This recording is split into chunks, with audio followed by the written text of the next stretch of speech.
Fala comigo, família vascaína! Agora eu não posso falar salve, salve, família vascaína, ou salve, família vascaína. Um outro dia veio um amigo aqui, me chamou a atenção, salve, salve, salve, isso é negócio, isso é parada de paulista, Nutella. Eu falei assim, gente... Isso, cara, é vascaíno em todo lugar nesse mundo de meu Deus, eu não posso falar salve. Mas vou relevar a família, de repente esse amigo não dormiu, assim como eu, né, no dia de ontem, até desabafei aqui em relação à Copinha, que besteira que eu fui fazer, assistir ali o jogo da Copinha, mas tá chegando, né, família, tá chegando aí a estreia do Vasco na temporada, dia 15 contra o Maricá, e nesse vídeo tem muita coisa pra gente falar, é isso mesmo. Eu peguei até aqui alguns cortes, né, porque o Alan Saldívia foi anunciado agora de forma oficial, zagueiro do Vasco. Quero falar um pouco mais sobre o Verratti. Me parece que o Cerro Porteño definiu a data limite. Se ele não responder, esquece, não tem mais papo. E aí, nesse sentido, família, a galera de ontem do Tá Na Área tava trocando uma ideia sobre a situação do Verratti, né, no Vasco. E aí eu vou levantar aqui o corte, quero dizer, o Pedro Moreno falou um pouco sobre o Pablo Verratti pra gente debater. Além disso, peguei o corte aqui também do André Hernan, lá na ESPN, falando da proposta do Vasco pelo atacante Bremer, né, que nesse momento pertence à Udinese. Então chega aí e, claro, vamos repercutir outras paradas, já que eu tenho que falar aqui, né, com a gíria do carioca, não posso utilizar nenhuma outra gíria, não tem vascaíno em São Paulo, não tem vascaíno na Bahia, não tem... Vai dormir, irmão, vai dormir. Ontem também eu tava revoltado da vida porque eu não dormi. Sabe, dorme.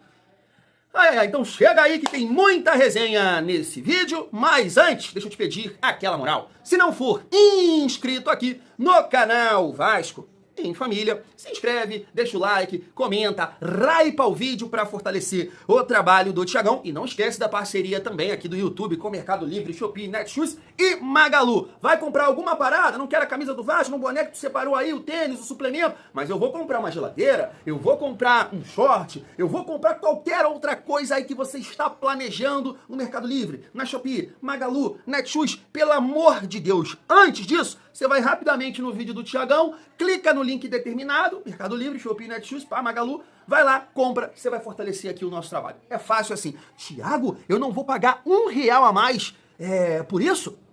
De forma nenhuma, família. Fechou? Vamos seguir a nossa resenha. Poxa, eu tava vendo essa postagem aqui da página CRVG Gigante, tá? E eu achei muito interessante. Claro, assim, eu não lembro, tá? Eu acho que foi o quê? O Erley passou pelo Vasco em 2018, né, família? Eu acho que foi. Então não lembro aqui se foi uma coletiva normal ali, do dia a dia, né? Falar de alguma situação, de algum jogo, ou foi uma coletiva de apresentação. Que seja, né? Eu não sei se é um ou outro, mas é um absurdo um negócio desse, né? Ele mostrou aqui, ó, tô mostrando pra vocês aí, a coletiva ali do Erley sentado numa cadeira, na mesa, e ontem, né, ele destacou aqui a apresentação do Rojas numa outra estrutura. Família, é o que eu falo pra vocês. Pô, Thiago, mas o que tem a ver isso tudo? Tudo, tem a ver tudo. O Souza recentemente falou sobre isso, mas de repente você fica com raiva do Souza, que o Souza já falou que isso, que ia voltar, não voltou, mas tu acha que o pensamento do Souza, de um atleta profissional, não é o que a galera pensa aí, gente? O Souza falou, pô, a gente chegava lá no Vasco, cara, sem motivação pra treinar, uma parada assim, sabe, de amador, de pelada, de várzea. Então, quando você chega numa estrutura legal, acho que já muda o ambiente, muda, sabe, ali, caramba, aqui a estrutura do clube, e até para você contratar jogadores, ter um diferencial, né, em relação a outros clubes. Isso aqui do Erley é assim, uma coisa... E tu vê, a cadeira e a mesa estão velhas, sabe? 2018, família. Por isso que eu falo, poxa, quando a galera trata o Vasco, trata, poxa, a gestão como uma coisa fácil, nossa, não é assim. Eu bato nessa tecla aqui, não é porque eu tô mamando o Pedrinho, que eu tô passando pano para o Pedrinho. Não, é fácil, a gente tá falando de 2018. Isso é ali atrás, ó, tá pertinho. E olha só a situação do Vasco, entende? Então o Vasco tá mudando, pouco a pouco, e eu acho que esse olhar para a estrutura também ali interna do Vasco é muito importante. Família Vascaína, perdão. E hoje a gente tem um presidente que tem esse olhar e tá fazendo por onde melhorar e entregar, né, para os atletas do Vasco. Seguindo a nossa resenha, né, como eu disse, o Vasco estreia no dia 15 contra o Maricá. O Diniz falou muito sobre isso ontem, né, que está definindo, que está decidindo ali com o departamento médico, comissão técnica, né, o planejamento desses jogos. O Vasco joga 6 vezes nesse mês de janeiro e tá aqui, ó. planejamento. Maricá, time misto. Nova Iguaçu, time misto. Flamengo, titular. Boa Vista, misto. Mirassol, titular. Madureira, time misto.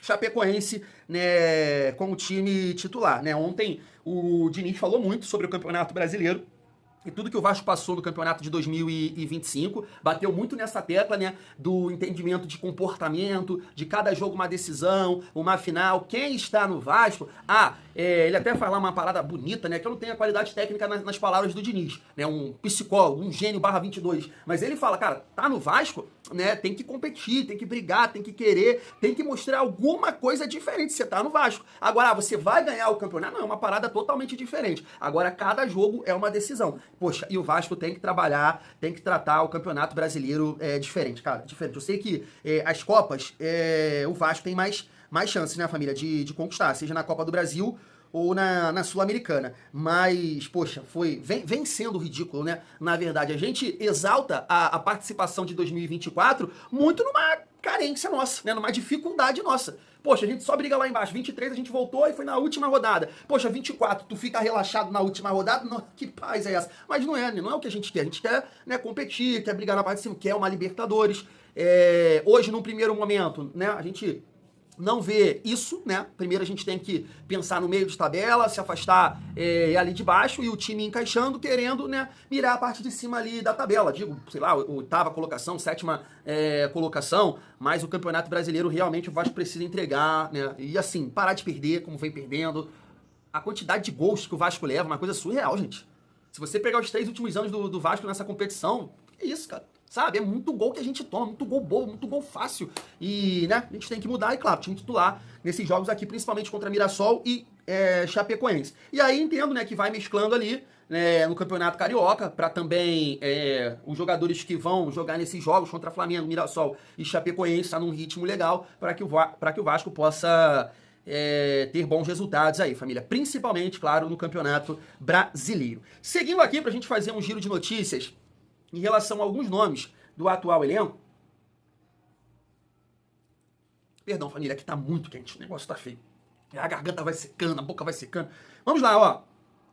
Uma informação aqui, perdão, do Corujão, dizendo que o David está muito próximo de acertar com o Vitória. O Atlético Paranaense, até nas últimas horas, fez uma nova investida, mas não houve progresso. Então, dessa forma, me parece que o David, empresários do David e o Vitória estão se acertando ali e ele pode jogar no Vitória. E a gente ouviu do Admar que para o Vasco buscar novos nomes, precisa reduzir a folha. Então, o David é uma saída que eu entendo que é importante, família. Falando agora sobre o Leandrinho. O Vasco teve mais uma proposta, né, para a saída desse jogador, do Pafos, né, o time lá do Davi Luiz, né? Mas o Vasco recusou, porque foi uma proposta de empréstimo, né, com opção de compra. A única proposta que o Vasco teve foi do Sharjah, eu acho que é isso, com valores baixos, né? Então o Vasco recusou e aí tá aguardando novas propostas. Eu li em outro lugar também que o Leandrinho, né, o Diniz, por mais que conversou com ele, ele não quis ficar, ele quer sair porque ele entende que ele quer jogar mais em 2026 e de repente, mesmo com essa conversa, ele não sentiu ali confiança, né? Porque o titular é o Piton e ele quer uma valorização também, né? Me parece que o salário do Leandrinho tá abaixo de 100 mil. Então ele quer ganhar um pouco mais, por isso que ele quer sair do Vasco. Agora, tem que ser interessante também para o nosso clube, e eu falei com vocês, né? Tecnicamente, opção eu não falo mais, já que o jogador não quer ficar, não tem sentido aqui a gente ficar debatendo o Leandrinho. Mas foi culpa do Diniz. Mas é isso. Aí, família, eu vou fazer o quê? Agora não tem como resolver. O cara quer sair e aí não, né? Não interessa mais pra gente. Espero que o Vasco possa fazer uma boa negociação aqui em relação ao Leandrinho. Vamos lá, falando aqui agora sobre os reforços do Vasco, né? Tá na tela pra vocês, ó, que o Johan Rojas, né, tá registrado no BID, liberado pra estrear com a camisa do Vasco. A galera tá brincando aí, né, com o shape do Johan Rojas, muito magrinho e tal. Não, calma, gente, o cara é liso, ninguém vai achar ele, a gente tem que pensar dessa forma, né? A gente analisou bastante, né, família, esse jogador, a gente trouxe aqui vários cortes, várias análises, a gente sabe que ele não vem, né, num bom momento do Necaxa, não foi ali titular absoluto, não tem, assim, números que chamam a atenção, mas, né, fez um gol e nenhuma assistência. Mas é um jogador que o Vasco estava monitorando desde a última janela, quero dizer a janela de 2025, não conseguiu a contratação dele, né, e conseguiu nesse ano. E assim, o que eu gosto das contratações, E há muito tempo que o Vasco... A gente acompanha o Vasco, claro, mesmo antes de, né, a família ter canal. E assim, eu sempre achei o time... As contratações do Vasco de jogadores com uma idade elevada, né? Jogadores sem potencial e tudo mais. Eu já não vejo dessa forma. Eu sei que são apostas, né? A gente não sabe como o Johan Rojas vai se comportar numa liga muito superior à do México. Eu não sei como o Saldívia vai se comportar aqui, mas são jogadores com uma boa idade, né? E aí a gente entende com uma capacidade física também. Isso é importante. O Vasco precisa de saúde. O Vasco precisa rejuvenescer, né, o seu elenco. Então tá trazendo aqui 2 jogadores com 23 anos, né, família? Eu acho isso muito importante. Claro que tem jogadores que têm X idade, sei lá, 20, 25, 23 e não tem a capacidade física, né? Isso é normal, isso é biológico. Tem jogadores que são mais rápidos que outros. Tem jogador de 32 anos que é mais rápido de um jogador que tem 20, 21. Isso é, né, normal. Só que, assim, a gente vê que pelos lances, os dois têm alguma capacidade, né? Não é o Andrés Gomes da vida, mas tem ali uma capacidade física para nos ajudar. Além disso, né, claro, tem que ter talento, família vascaína. Então vamos seguir aqui pra gente falar sobre o Alan Saldívia. Tá aí, ó. Vasco acerta a contratação do zagueiro Alan Saldívia. O jogador que chegou ao Brasil na última sexta-feira realizou exames médicos, foi aprovado e assinou o contrato com o Gigante da Colina até dezembro de 2028, né? O que comprova que o Admar falou. O Vasco comprou o Alan Saldívia, não foi por empréstimo, família vascaína. Deixa eu passar aqui uma análise do Garone. Um outro dia a gente trouxe aqui a análise do WTV, basicamente falando do jogo sem bola, né, da parte defensiva. Agora a gente vai trazer uma análise do Garone falando das qualidades, né, saindo pro jogo, jogando ali como terceiro zagueiro e aparecendo pelos lados do campo. Talvez, né, o Alan Saldívia possa entregar essa possibilidade pro Diniz, né, porque aí você tem o Saldívia, Cuesta e Robert Renan, né. Você vai ter 2 zagueiros aqui pelos lados que tem uma boa capacidade técnica, que é o caso do Robert Renan e do Saldívia, né? E você tem ali o Cuesta no centro do campo. Pode ser, né, família? Dependendo aí da ocasião, da situação, algum desfalque, uma possibilidade de jogar com 3 zagueiros. Se liga só. Como o Saldívia, a gente está vendo nas imagens, gosta de jogar no campo de ataque. Gosta de conduzir, quebrando linha. A gente vai ver, ó, o Saldívia conduzindo aqui, arrastando bola. O Diniz cobra muito do zagueiro, que quando ele tem espaço, que ele conduza um pouco mais. A gente vai ver algumas vezes o Saldívia fazendo isso. Pegando essa bola, conduzindo à frente, atrai a marcação e aí sim passa para outro jogador. Ó. Faz a finta como se fosse para dar para o lado e volta para a direita. Ó, recebe, ó, puxa para dentro, né, sempre jogando no campo ofensivo. A gente vai ver aqui, ó. Falei aqui da agressividade sem a bola, tenta a interceptação, tenta buscar. Ó, é ele aqui, tá na direita, ó. Quase como lateral direito, ó, subindo aqui pela ponta. Puxou, girou, ó o passe por dentro. Construindo quase como se fosse um lateral ou um volante. Recupera só, jogando bem aberto pela direita, na linha de 3 zagueiros, quebrando linha de marcação. Ó, lá dentro da área, quase como lateral, ó, pisando na área, driblando, puxou, serviu o jogador, companheiro, para finalização. Ó, passe dele abrindo aqui na ponta, né, construindo para o ponta, entrando dentro da área, quase como lateral também, ó, subindo. Ó, quantas vezes a gente já não viu, ó, ganhando mais uma pelo alto. Olha ele aqui, ó, acelerando. Alguém mandou mensagem hoje falando que era lento, lá no Twitter, eu acho, lá no X. Zagueiro lento, etc. Até deixei separado esse lance, olha só ele subindo aqui, ó. É ele aqui na direita, ó, subindo, ele até reclama que queria essa bola na frente, a bola vem nas costas. Ele recebe nas costas, ele vai até reclamar agora, ó. Reclamou do cara que ele queria essa bola na frente. Ele correu, acelerou, mais uma vez, passando pela direita, quase como lateral, mais uma vez puxou para dentro, a terceira que ele puxa para dentro, agora finalizou mal. Ó, mais uma vez, praticamente um ala pela direita jogando nesse jogo, ó. Buscou um cruzamento por dentro, acabou não acertando. Mais uma vez, ó, lá na frente, brigou, ganhou no corpo, carrinho, e aí é muito da escola uruguaia, né, de marcação. Ó. Perdeu no primeiro bote, foi buscar atrás, tem velocidade para recuperar, recuperou a bola, acabou saindo. Ó. Mais uma no jogo aéreo dele ganhando. Ainda mais essa de frente. Eu não vi dentro da área, tá? Dentro da área, eu vi poucos cortes do Saldívia nesse jogo aéreo. O que eu vi foi muito disso, dessa bola que vem de frente e ele conseguindo ganhar do atacante que está vindo de costas, né? Então, mais uma vez, girou, construção já no campo ofensivo, mais uma ganhando de frente, vindo por trás, né? Ó, inversão de jogo, o Diniz cobra muito essas inversões dos seus zagueiros, né? Mudar o corredor de maneira rápida, a condução por dentro, ó, quebrando linha de marcação, passa para o lado, mais uma vez, ó, recebe, quebrando linha de marcação, mais uma bola aérea. Você vê que tem um padrão, né? Isso aqui não é um compilado do ano, não, tá? Como isso aqui são 3 jogos que eu peguei dele recente e peguei algumas coisas pra gente entender os padrões, porque pra mim a análise é isso.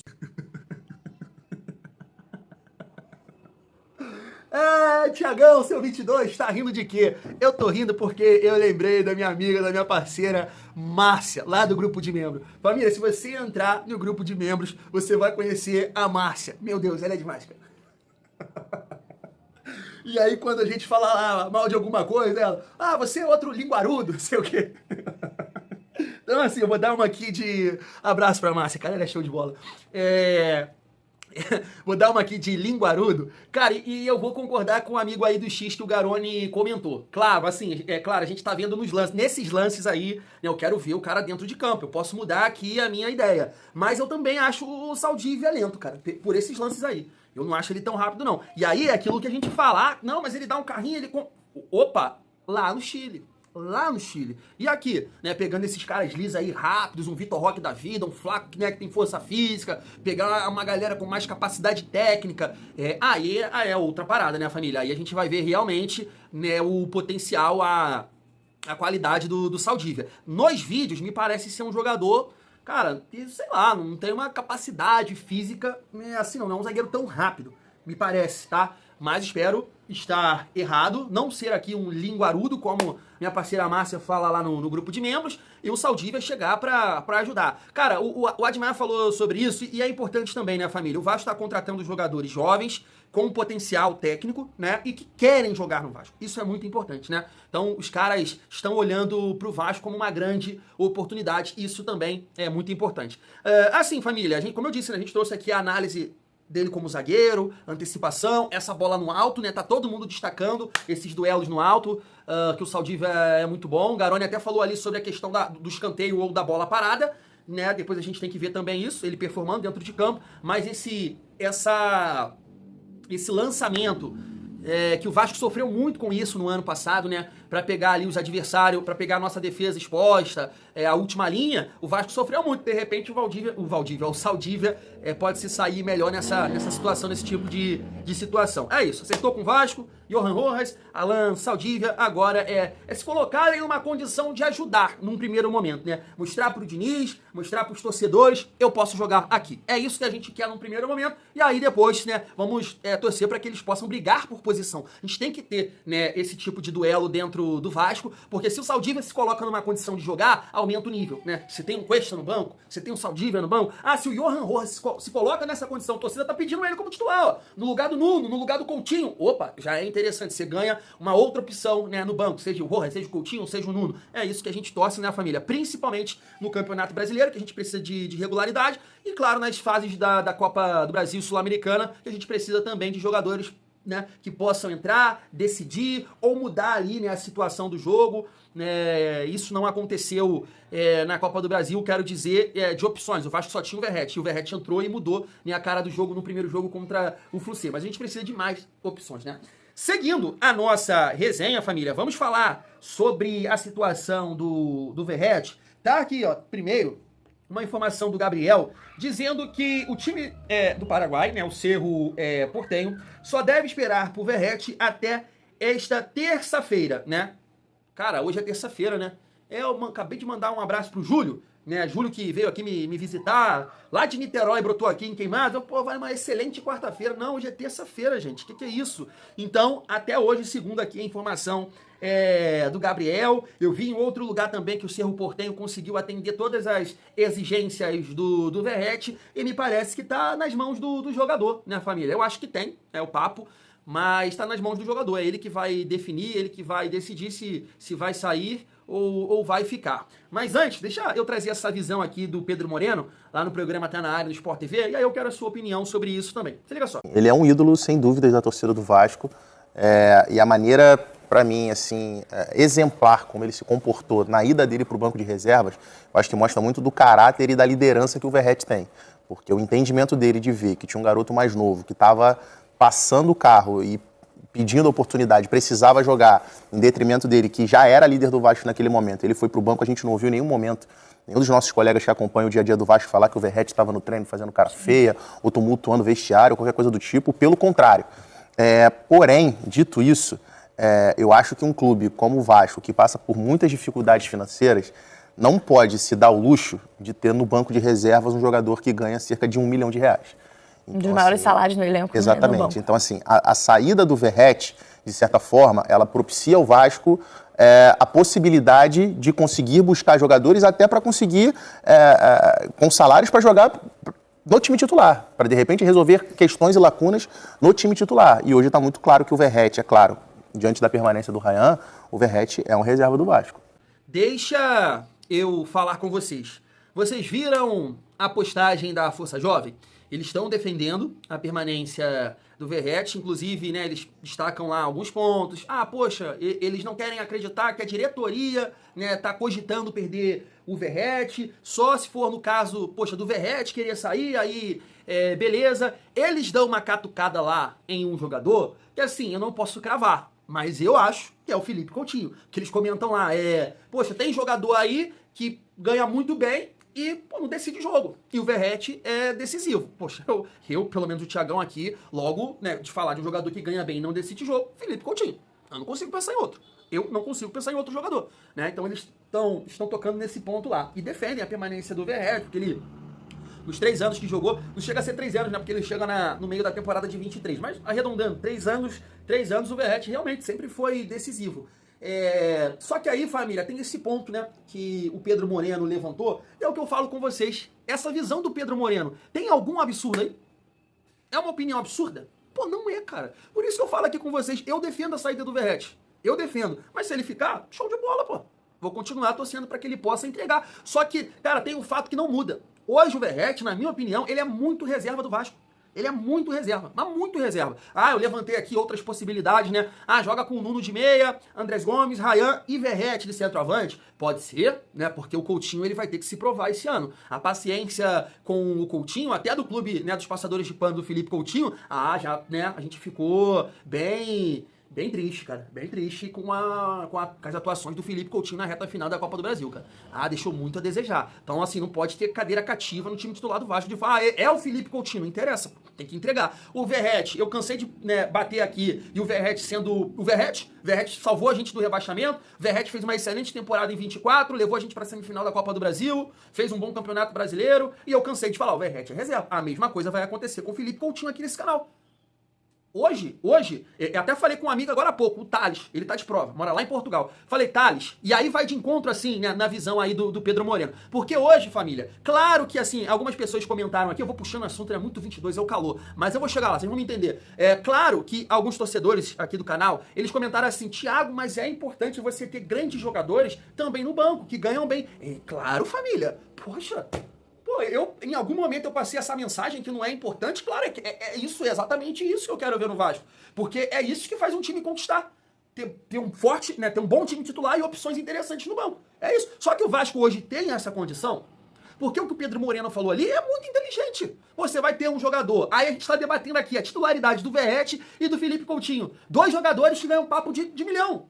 Que seja 800, 900 mil Verratti. Jogadores que a gente está debatendo a titularidade, a gente não pode debater a titularidade desses caras. Você entende? Então, poxa, olha só, é porque não é o mundo ideal, isso aqui não é Disney, não é novela. Mas, poxa, é o que deve acontecer. Perdeu o Verratti que ganha 900 mil, a ideia é tentar ir no mercado e, claro, né, um jogador sem contrato, porque não é fácil. Mas você ter a capacidade de pegar parte desse salário e aumentar um pouco para contratar um 8, você entende? O que falta no Vasco? Um 8 com mais saúde, um jogador com mais saúde, com a capacidade técnica e saúde para jogar do lado do Barros, para comprar um outro ponta, né? Um outro ponta bom, que tenha velocidade também, recurso, para jogar com o Andrés Gomes e de repente fazer isso que a gente está falando aqui. Andrés Gomes, o outro ponta, Ryan e Nuno. Olha como é que já fica um time com capacidade técnica e saúde.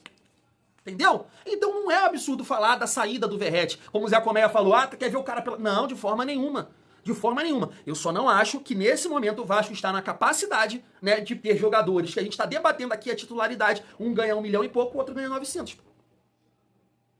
Jogadores no atual Vasco, nessa situação que a gente vive, que estão ganhando isso, a gente não pode debater. E hoje a gente está debatendo. Vai ter muita gente que defende o Coutinho no banco hoje. Vai ter muita gente que defende o Verratti no banco. Na verdade, ele terminou a temporada. Então, essa visão do Pedro Moreno aí, cara, concordo. Mas o Verratti ficando, show de bola. Não vai ter aqui nada de tumulto, porque da parte do Thiagão tem muito respeito. O Verratti, na minha opinião, ele não é um ídolo do Vasco. Eu tô vendo gente criar aí, ele não conquistou, mas ele representou. Não. Eu falo que tem muita gente carente como eu. Não, ele não é um ídolo do Vasco. O ídolo ainda precisa conquistar, né? Tem que conquistar. Gente, tem que conquistar. Um ídolo precisa conquistar no clube. Isso eu acho que é a lei do futebol. O futebol foi criado e um ídolo precisa conquistar no clube, né? Ele não é um ídolo, mas ele se colocou ali numa prateleira do Nenê, né? Ou passou do Nenê para alguns, que é um jogador importante. tá? Agora, pra chegar aqui, tem que conquistar a família vascaína. Então vamos aguardar o que vai acontecer aí com o Verratti. Se ele não responder até hoje, na segunda informação aqui do Gabriel, o Verratti continua no nosso Vascão, família. E pra finalizar o nosso vídeo, deixa eu trazer aqui a galera da ESPN, o André Hernan, falando da situação que me surpreendeu também do Brenner. O Vasco fez uma proposta para a Udinese para contar com o Brenner nessa temporada de 2026. Olha só. O Vasco oficializou ontem à noite a proposta pro Brenner.